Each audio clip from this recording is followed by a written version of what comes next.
Welcome to Thinking Like a Lawyer with your hosts Elie Mistal and Joe Patrice, talking about legal news and pop culture, all while thinking like a lawyer. Here on Legal Talk Network.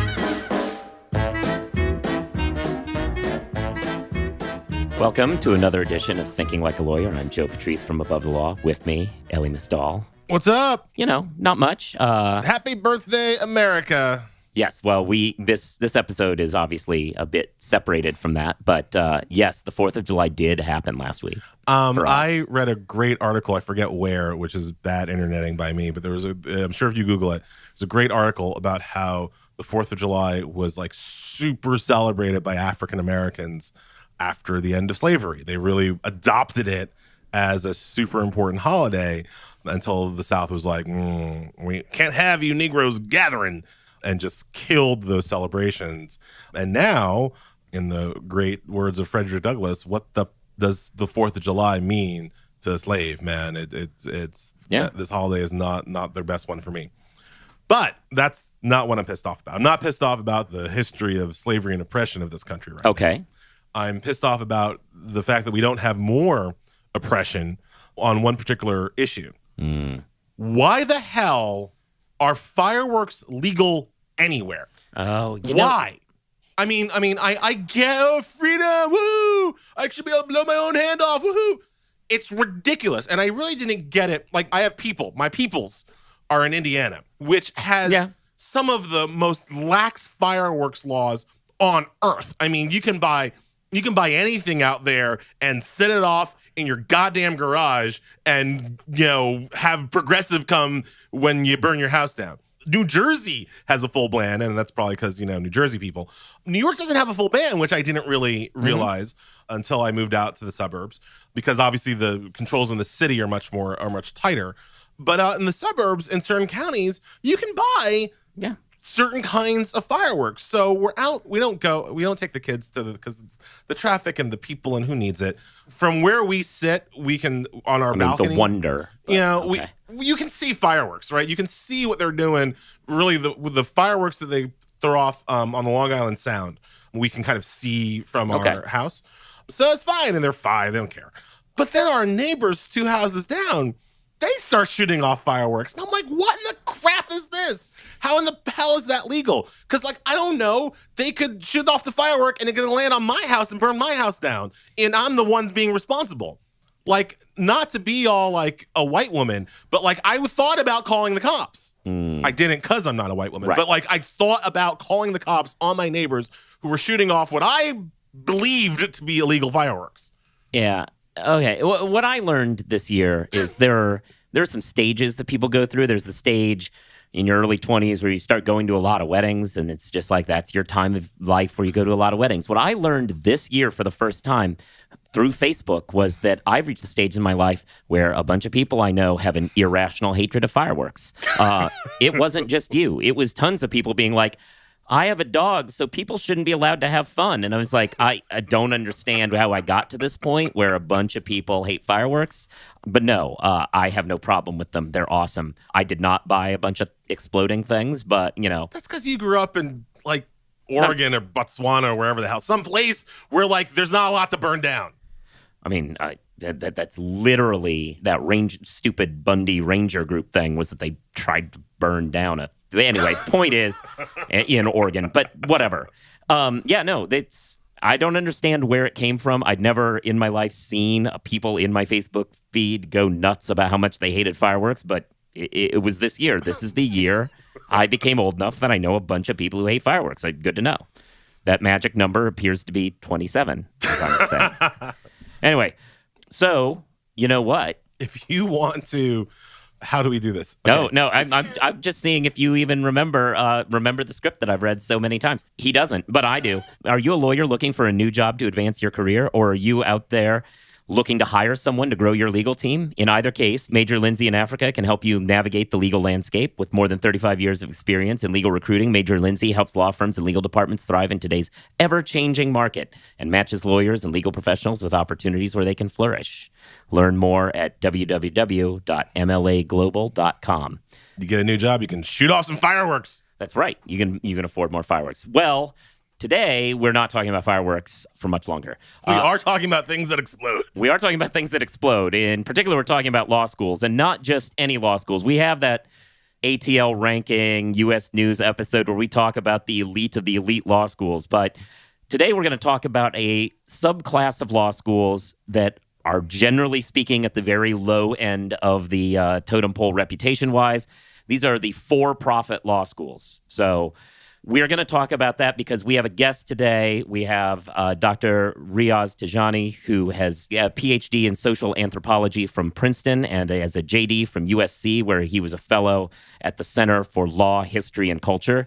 But more importantly, he, for a while, was a teaching law at a law school that he calls the New Delta Law School in his work for anonymity reasons. But it's a for-profit law school that is surely at the summit of its reputation. He did some work while he was there studying the process and has written a book called LawMart, Justice, Access, and For-Profit Law Schools. And he's going to talk to us about what's really going on with this subcategory of law schools. So welcome to the show, Dr. Tejani. Thank you so much. Good to be here. So yeah, we talk a lot about for-profit law schools here. They're routine. They're a routine punching bag at Above the Law's coverage, but you went inside. It was kind of a guerrilla anthropology where you or gonzo anthropology, I guess maybe is the right way of putting it. But you immersed yourself in it and learned what was going on. Like what made you think about going this route? Yeah, I love the way you described it, gonzo, and that's a big influence. That I'm definitely walking the line between anthro and gonzo journalism. But what brought me there? I mean, essentially suspending disbelief and keeping, wanting to sort of see it for myself, what this was all about. And you have to remember that in the years when those got off the ground, there was some promise of a new model, of a increased diversity model, and the schools were actually doing kind of well in terms of their outcomes. We find out later that the decks were pretty well stacked for them to do that in terms of faculty-student ratio. But initially, it's keeping an open mind. And one of the things we learn in, as you're doing training to become a social anthropologist is to suspend disbelief and go towards the margins, basically, and try to sort of seek out and shine light in the darker corners. So this was a very dark corner, and I saw no harm in at least exploring it. Of course, the situation changed quickly in terms of what was going on in the economy, what was going on in legal services. Really quickly changed within about a year of me getting there, and I was just glad to be able to document it. So when the bottom fell out, I think you bring up an important point. In the beginning, they had the student-teacher ratio necessary to skill up, to train people who maybe came in with not the best preparation, with not the best test scores, to really kind of train them up to the point where they could eventually pass a state bar exam. When the bottom fell out, what changed? Well, the problem is that two things were happening at the same time. One is that because they're financialized in the way that they were trying to grow at an explosive rate, to use your word, explosive. But at the same time, the economy is doing what it's doing. So you have about 2011, let's say, where the incoming class size is now 5 times what it was just maybe 2-3 years earlier. And, demand, the applicant pool was quite large at that time. So actually LSAT scores had jumped up a little bit. But immediately there was, fewer jobs out there. There was panic in terms of the next couple of years of admission cycles. You have top-tier law schools poaching off transfer students who've performed well. And so that's what changed is sort of, on the one hand, they, take out more risk. They move to larger buildings and invest in a little bit of infrastructure, even though it's minimum compared to other education contexts, but meanwhile, they're not able to sort of secure themselves over the next couple of years, and that's really what causes the pinch, I think, that you see in some of the behavior in my book. So here's the question. Having been there, what do you think about the quality of student, the caliber of student? Because one of the consistent criticisms that I'm going to ask you about 2 criticisms, but this is the first one. One of the consistent criticisms that we get when we write about law schools is from students who say, just because I had a bad LSAT score doesn't mean that I'm going to be a bad lawyer. You can't know what my potential is just based on my test scores and my GPA and all this kind of stuff. And, to which I generally say, no, I'm not saying that. I'm saying that if you have a bad LSAT score, that tells me something about how good you are at taking tests. And at the end of the day, you have to take a pretty big one to be a lawyer. What is your thought on the caliber and the quality of student that these schools are admitting? Yeah, I think, no, that's a really good one. I would just use the phrase highly variable. I mean, the years that I was engaged with them, you had students skimmed off the top transferring to, as I said, what are now top 30 law schools pretty handily and performing actually well at those. I taught some of those students and they were excellent. And then you have, the others. So you have this bimodal distribution in terms of skill level and preparation. But as far as the, predictive quality of LSAT and all that stuff, I agree with you. I think it's not determinative, but it's definitely not irrelevant. And so the question is, what are you plugging in to those students in the meantime? You take them in. What kind of support and additional training are they getting in the interim before they face that big final test at the end? What you have at some of these schools, you guys referenced Arizona Summit, and I just, happened to know about. Oh, did I? Yeah, you did. Yeah. And this is common knowledge. This is nothing secret. They famously changed. My book is about Nu Delta, but it's public knowledge that Arizona Summit changed its curriculum drastically to sort of cope with all the conditions we're talking about. When they did that, the criticism on the ground, amongst their own professors was, this is going to screw up bar results. These courses no longer correspond to bar-tested subjects. So instead of boosting, the support for facing that test after 3 years hence, they actually did things to undermine the students who are already coming in somewhat precarious facing that. This is a point that I know we have a lot of students that listen sometimes, a lot of pre-law students that listen. This is one of the big differences, I think, between your kind of middle tier to lower tier to bottom tier school versus the elite school. Kind of the further down you go on that elite scale, however you want to define it, the more the curriculum needs to be tailored to bar-tested subjects, because the more worried they are about you actually being able to pass the bar. On the higher end, as you go up towards, top state schools and then top private schools, and then Yale's just teaching you poetry. They're not even bothering with bar-tested subjects, right? They're trusting you, the kind of Yale student, the Harvard student, the Stanford student.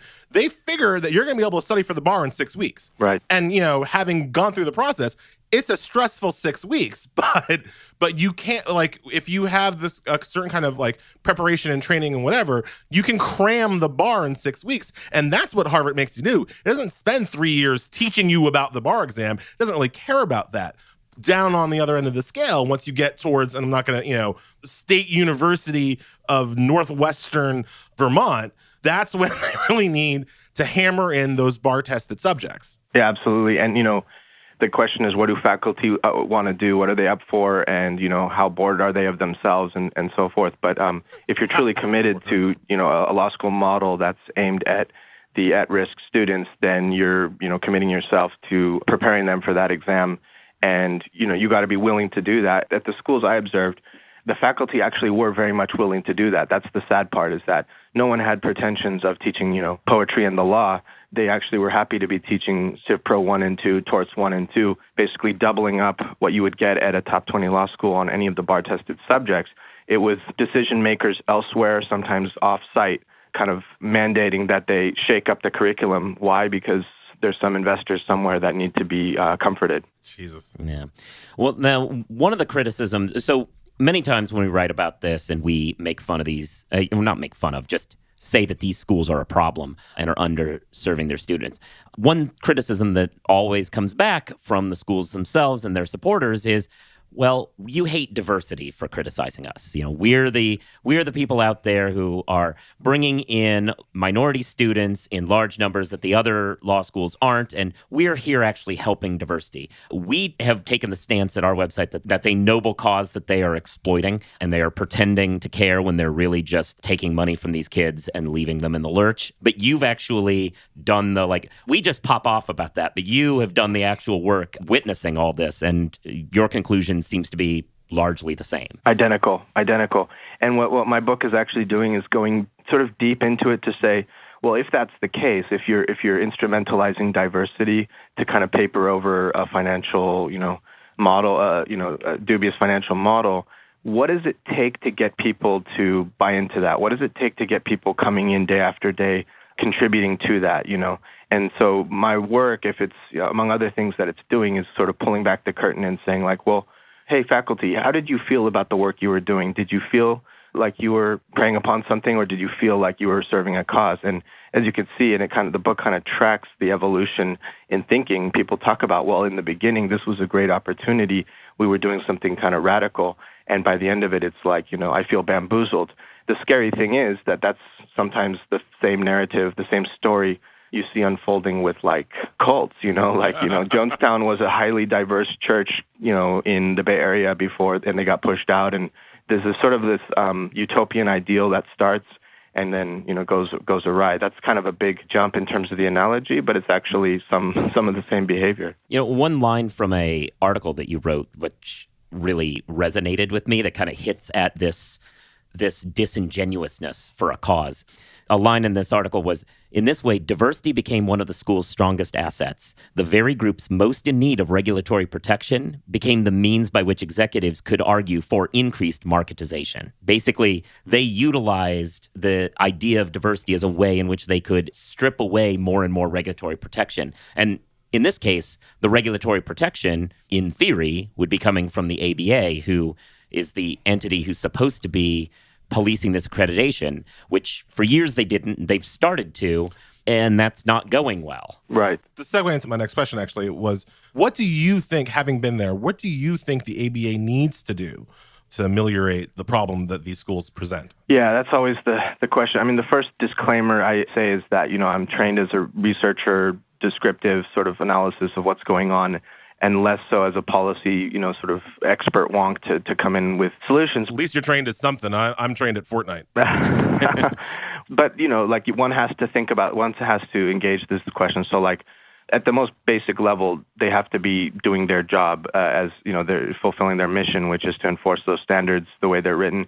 I think there's a very telling little anecdote that I mentioned in that article you have, where after a site visit from the accreditation team back in, let's say, 2012-13, at the school I observed, the team leaves and then there's a meeting held, and administrators basically tell their faculty, all right, guys, I know everyone's a little bit nervous, but don't worry. We've been assured by back-channel communications that their approach will be let the market decide. And to me, that's so telling. Is, the regulatory body has sort of imbibed that logic of the market should just decide this anyway. So sitting on their hands a bit, showing faith in forces that don't deserve our trust has been the problem. And so what they're doing in the last couple of months, the last year, cracking down, is exactly what was needed. It, of course, remains to be seen how the litigation is going to play out now, but I think it's a start on the right foot. And the scary observation that those of us following those litigations are noticing is that the ABA finally is starting to do this crackdown that we needed, and is now running into the problem with allowing a market player to make a bunch of money for a long time. Right. The schools are hiring Paul Clement and fighting back, and the ABA doesn't. We started getting hints that maybe the ABA doesn't have the financial wherewithal to engage in that fight. And exactly. Then just this week, we have access now publicly to what was an internal ABA memo saying that they believe the trend line is that they will be financially unviable within the next few years unless something massive changes, right. Suggesting, oh my God, our regulator of this may well be out of business soon. Yeah, it just underscores the point that timing matters. Timing matters in these things. You don't just come in at the 11th hour to do a job like that. All the harm that was generated in the interim, not to mention the shift in the political climate where, as we all know, Department of Education, for-profits, the whole climate has shifted. Exactly, and that's why I think ultimately, and as you point out, it's not going to happen anytime soon, but ultimately this has to come from the Department of Education. Right. The ABA is not strong enough and financially strong enough. I don't think it has the will necessarily to do this work. Eventually, it's going to have to come from the Department of Education. And I think Arnie Duncan is wait. Yeah, he doesn't work there anymore. I think Blackwater Sister is obviously going to let, DeVos is going to let this run for as long as they're in power. But the next person, I think that, if Democrats are back in power, if progressives are ever back in power, progressives tend to overlook the Department of Education posting and secretary. And to the extent that they think about it in very kind of like, what's gonna be good for my super awesome kids in Westchester? What kind of public schooling am I gonna get for What's this cool charter school gonna do? This cool info law run charter school. Yeah. That's how progressives usually think about the post. Instead, the next time they need to think about it directly in terms of higher education, for-profit education. Because we're talking about this in the context of law schools, and I think the for-profit law schools are some of the worst offenders. But let's not forget the entire industry of for-profit colleges, which are kind of just as bad and preying on the exact same people. That's what I'm saying. You need an overall regulatory approach. The ABA alone can't do anything. And not only that, but when you have ABA approval on these running for 5-8 years at a time, that's a seal of approval. That's not just like, hands-off approach. The ABA has accredited them. So if you're, a novice pre-1L applying for school, you think, oh, great, ABA accredited. It must be okay, right? And back to the discussion of how they kind of drape themselves in the diversity argument to do the damage. There's some law schools that are also generally in the lower tier that we criticize that when I get pushback from students from there, I feel their argument a little bit. And that's kind of some of these HBCUs who have, traditionally served minority communities, and they often are towards the bottom of these too. And I've always had a little bit of tinge that maybe they're a different model. But one thing that showed up that I noticed in your work is there's some HBCUs that aren't immune to the predation logic. Yeah, I think that's right. I mean, it's survival at this point after the downturn. It's been survival for so many of these institutions. But I agree with you. I think it's fair to make a distinction there between for-profit or not-for-profit, or financialized or not financialized in that way, because even if it's simply, it's more than just a symbolic distinction, but even that alone is important. I mean, what are we saying when we let this thing run on to both sides of a fence, and on one side it's at least with some sort of charitable mission statement alone, and on the other side, perfectly well this is going to a private equity group.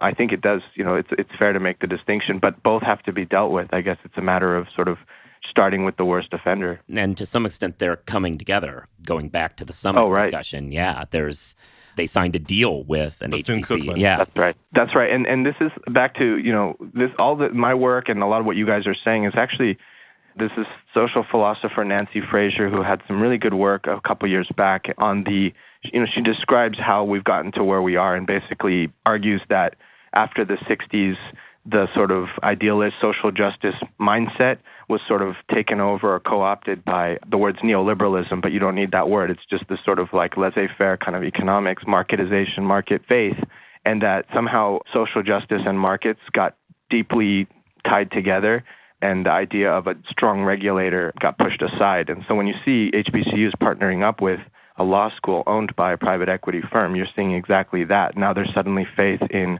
this kind of entrepreneurial social justice rather than some kind of previous version of it, which would have been more regulated. And to be clear, I'm not a person who's against markets in all cases. I'm not a communist. I'm probably a socialist, but I'm not a communist, I don't think.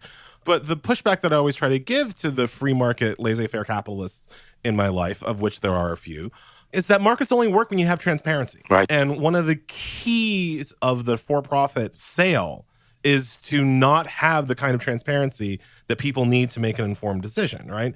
I talk to lots of students, especially younger African-American students, who are trying to pick their way through how to get into law school. It's particularly difficult, I think, for African-Americans and for Latinos, who often are not just the first people in their family going to law school. I mean, that's almost obvious, right?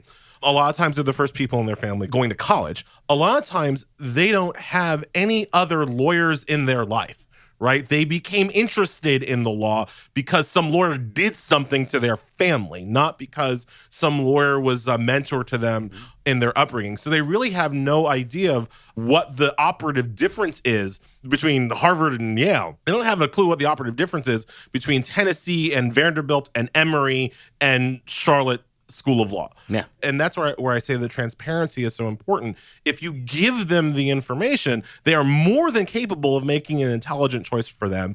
And as you point out, Doctor, there are students who can go to these schools and succeed. But at least in my experience, those students are the ones who know what they're getting into at the highest level. Right. And it's two levels of that kind of information asymmetry. There's what is the school going to give me? What are they actually doing there?